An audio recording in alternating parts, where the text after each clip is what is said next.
الله الرحمن الرحيم. الحمد لله رب العالمين. نتحدث حول النساء، وهناك موضوع لشديد الأسف موضوع سلبي. كما تعلمون أيها الأحبة أن المرأة كلها عورة، يجب عليها أن تستر جميع بدنها، حتى الصوت، هذا الصوت يجب عليها أن تخفيه عن الآخرين، كما قال القرآن الكريم: فلا تخضعن بالقول فيطمع الذي في قلبه مرض وقلن قولا معروفا.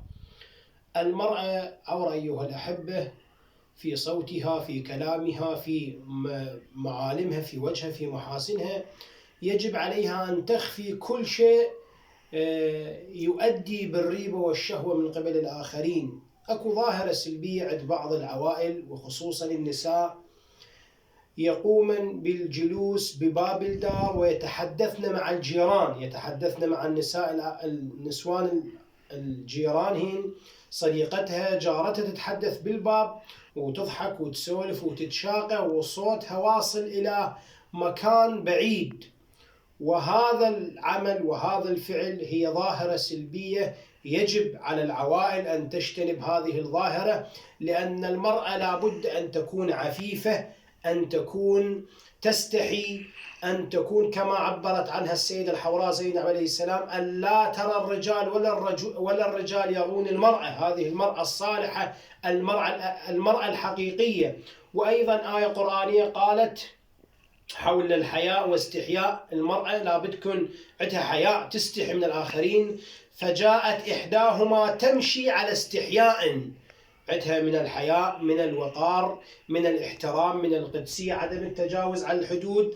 فهذه الظاهرة أيها الأحبة يجب علينا أن نعلم زوجاتنا، أن نعلم بناتنا، أن نعلم أمهاتنا، أن نعلم جيراننا من باب الأمر بالمعروف والنهي عن المنكر، أنه هذه الظاهرة ظاهرة مو صحيحة، ظاهرة تجلب لك أيها المرأة أنت سمعة مو زين. أنت تقعدين بالباب وتسولفين بصوت عالي وضحك وشغى ومزاح. أكو بيت قعدن في داخل البيت وسولفن وقعدن وتشاقن وضحكن، ما بي إشكال. لكن أنتن حينما تأتن وتجلسن أمام باب الدار واللي رايح والجاي يشوفك ويسمع صوتك، هذا مو صحيح. ولا بد أن نتعاون فيما بيننا، أن نأمر بالمعروف والنهي عن المنكر. والذي يخص هذا الأمر لابد أن يلتفت إلى هذا الأمر. نسأل الله سبحانه وتعالى أن يوفقنا مراضيه، وأن نكون خير من نتمسك بأهل البيت صلوات الله وسلامه عليهم، حيث نقول: يا ليتنا كنا معكم فنفوز فوزا عظيما. الآن نحن نعيش في هذه الدنيا في ظل حبنا لأهل البيت، أن نترك هذه الصفة الرذيلة السلبية التي لعلها تؤثر على المرأة. نسأل الله سبحانه وتعالى التوفيق، والحمد لله رب العالمين.